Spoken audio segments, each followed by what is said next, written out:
Bienvenue dans cette nouvelle édition de l'Africa Tonight. Au sommaire, élection présidentielle ce dimanche en Tanzanie. Edouard Lowassa, ancien Premier ministre, fait figure de principal concurrent face au candidat du parti au pouvoir. Les autorités camerounaises démentent la prise de la ville de Kirawa par Boko Haram. L'armée aurait réussi à repousser l'offensive du groupe terroriste. Et la Banque africaine de développement annonce la mise en place d'un fonds de facilitation des financements des femmes. 300 millions de dollars y seront consacrés. Mais tout d'abord au Nigeria, la justice a annulé l'élection de Nyesom Wike, le gouverneur de l'État de Rivers, pour cause d'irrégularité. Le tribunal électoral d'Abuja a ordonné la tenue d'une nouvelle élection dans un délai de 90 jours. Dakuku Peterside, un candidat du Congrès progressiste, avait contesté sa défaite lors du scrutin du 11 avril dernier. Les Tanzaniens sont appelés aux urnes ce dimanche 25 octobre pour l'élection présidentielle. Ils sont 8 candidats en lice pour la magistrature suprême. Parmi eux, il y a l'ancien Premier ministre devenu opposant Edouard Lowassa. Il tenait son dernier meeting à Dar es Salaam. Un reportage de notre envoyé spécial, Paul de Singwe. Démonstration populaire de l'opposition tanzanienne. Les adversaires politiques du parti au pouvoir ont choisi Dar es Salaam, la capitale, pour abriter leur dernier meeting avant la présidentielle du 25 octobre. Une occasion pour ces derniers de mobiliser et de remercier leurs partisans avant le scrutin présidentiel. Merci, merci le peuple, merci. Qui voulez-vous au pouvoir ? Qui voulez-vous au pouvoir? Merci pour ce choix, merci Dar es Salaam, merci. Nous avons ouvert notre campagne ici, nous la clôturons ici. Ma femme et moi, nous vous disons merci et à bientôt. Edouard Lowassa est le candidat du CUF, la coalition de l'opposition tanzanienne. Mécontent de n'avoir pas été désigné par le parti au pouvoir, cet universitaire de 62 ans est passé dans l'opposition. S'il est élu président de la République, il promet d'éradiquer la corruption dans le pays et de sortir les Tanzaniens de la pauvreté. Edouard Lowassa est le candidat du CUF, la coalition de l'opposition à la présidentielle du 25 octobre ici en Tanzanie.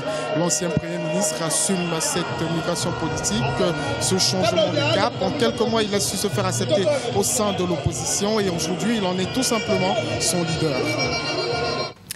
Le 3e sommet du Forum Inde-Afrique a lieu du 26 au 29 octobre prochain. L'événement a lieu à New Delhi, la capitale indienne. Plusieurs chefs d'État et de gouvernement africains sont attendus. Les échanges devraient porter essentiellement sur la coopération commerciale et les investissements. Deogratias Podo. Ce forum Afrique-Inde a pour objectif de consolider les liens économiques, politiques et diplomatiques entre l'Inde et les pays du continent. Les ressources naturelles du continent africain font l'objet de convoitises. Depuis plusieurs années, les rencontres se multiplient entre l'Afrique et les puissances économiques mondiales. Sommet Afrique-Europe, sommet Afrique-États-Unis, sommet Afrique-Chine, entre autres. Pour les observateurs, l'Inde ne peut pas rester à marge de cette dynamique. L'Inde est une puissance émergente qui a besoin à la fois de matières premières pour maintenir sa croissance, qui est énorme, et également pour trouver des débouchés pour écouler cette production. Donc pour l'Inde, les raisons économiques sont très claires, mais au-delà des raisons économiques, il y a également des raisons diplomatiques. L'Inde cherche depuis plusieurs années un statut de pays membre permanent au Conseil de sécurité des Nations Unies. C'est un combat que l'Inde porte depuis des années. L'Inde cherche à jouer un rôle majeur au niveau de l'OMC pour poursuivre son ascension économique. Et donc l'Inde voit dans le continent africain un potentiel allié de taille. Cet événement sera l'occasion d'engager des consultations entre chefs d'État, chefs de gouvernement et le gouvernement indien. Pour les analystes, l'Afrique doit avoir une position commune devant les géants du monde afin d'avoir des retombées conséquentes pour le continent. Le problème, c'est que c'est des retombées individuelles et minimales comparées à ce que l'Afrique pourrait obtenir. Parce que chaque pays y va selon son propre agenda. On ne raisonne même pas en termes de sens économique régional, ce qu'on appelle les CER, c'est-à-dire la CEDEAO, la CEMAC, etc. Il n'y a pas de position claire commune de l'Afrique. Et quand on négocie face à quelqu'un qui est plus puissant que vous, et qu'on a moins de moyens, moins de ressources humaines, moins de ressources techniques, mais qu'on y va en ordre dispersé, on se fait forcément avoir, malheureusement. Alors que les vis-à-vis, que ce soit l'Inde, que ce soit le Brésil, que ce soit la Chine, la France, les États-Unis, ont des stratégies clairement définies sur le court, le moyen et le long terme. L'Afrique représente autour de 5% du commerce extérieur de l'Inde. Au-delà des relations commerciales et diplomatiques, l'Inde compte développer la coopération sécuritaire avec les pays africains, notamment dans la lutte contre le terrorisme. Ce vendredi, la ville camerounaise de Kérawa était annoncée aux mains de Boko Haram, une information démentie par les autorités. Le ministre de la Communication, Bakari Issa Chiroma, a indiqué que l'armée a réussi à repousser l'offensive du groupe terroriste Ibrahim Diaye.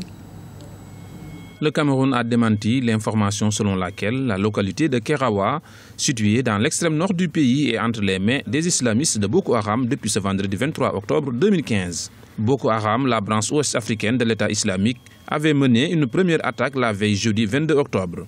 Les combats avaient fait 8 victimes. Mais pour les autorités camerounaises, les forces de défense ont mis en échec le projet des terroristes. L'information n'est pas exacte. Il y a eu des médias qui ont annoncé que Kérawa était occupé par Boko Haram. Nous avons eu à intervenir pour apporter un démenti catégorique, pour une bonne et simple raison que même avant que les forces de la ligne de front ne mutualisent leurs moyens, avant que nous ne recevions l'aide des pays amis, dont la France, les États-Unis et autres, nos forces de défense et de sécurité, à elles seules, ont tenu tête à Boko Haram, qui n'a jamais réussi à occuper un seul centimètre carré de notre territoire. Pour de nombreux analystes, cette attaque montre que Boko Haram conserve encore aujourd'hui une force de nuisance malgré la mobilisation internationale. L'État camerounais essaie de s'organiser pour faire face à l'offensive asymétrique de Boko Haram. Mais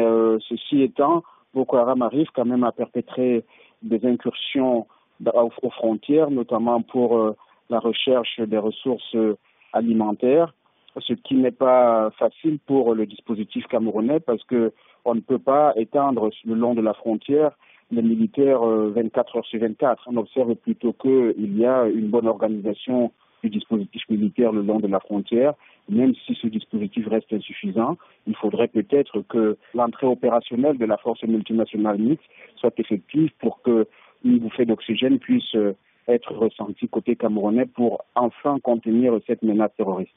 Outre les forces de la coalition composées de soldats de plusieurs pays africains, la lutte contre Boko Haram mobilise également les forces des pays partenaires. Les États-Unis ont décidé d'envoyer 300 militaires au Cameroun, des soldats qui devront mener des missions aériennes de reconnaissance, de renseignement et de surveillance. La Banque africaine de développement va mettre en place un fonds de facilitation des financements des femmes. 300 millions de dollars y seront consacrés. Le président de la BAD, Akinwumi Adesina, a indiqué qu'il s'agissait de la plus importante levée de fonds en faveur des femmes africaines. Oumou Kalsoumba. Première édition de la conférence internationale de haut niveau sur l'agriculture et l'agroalimentaire en Afrique, sous l'égide de la Banque africaine de développement, a eu des retombées positives en faveur des femmes africaines. Le président de la BAD a annoncé la mise en place d'un fonds de 300 millions de dollars destiné aux femmes africaines. Selon Akinwumi Adesina, le taux de remboursement des dettes contractées par les femmes est de 98%. De plus, les femmes constituent 70% de la population agricole active. Une initiative salutaire qui doit être suivie de mesures d'accompagnement. Donc, permettre aux femmes africaines de pouvoir mener des activités génératrices de revenus ne peut qu'être salué à ce niveau-là. Maintenant, il faut aussi faire en sorte que cela soit utilisé dans des secteurs porteurs, productifs, l'agriculture en étant par exemple. Maintenant, il faut également que les taux de remboursement soient à la hauteur, en tout cas, de ce qui est possible, et également faciliter cet accès au crédit de manière à permettre aux plus défavorisés et aux plus motivés de pouvoir mener des activités. Ce projet va favoriser le leadership féminin et l'épanouissement socio-économique des femmes. Selon l'ONU, les 2/3 des entrepreneurs indépendants en Afrique subsaharienne sont des femmes. Cela permet incontestablement de renforcer le leadership féminin en Afrique, de permettre aux femmes d'être davantage indépendantes économiquement parlant et même socialement, ce qu'on peut appeler l'empowerment des femmes, c'est-à-dire renforcer leur pouvoir, renforcer leur indépendance économique et financière et leur permettre d'évoluer dans une société dans laquelle elles prennent de plus en plus de place et donc c'est cela l'intérêt sur ce financement. À l'occasion de la conférence internationale sur l'agriculture, le président de la BAD a aussi pris l'engagement de créer un fonds pour augmenter et accélérer les financements agricoles au sein des pays en partageant les risques avec les banques. C'était le journal de la rédaction. Merci de l'avoir suivi. Retrouvez dans un instant une nouvelle édition de l'information.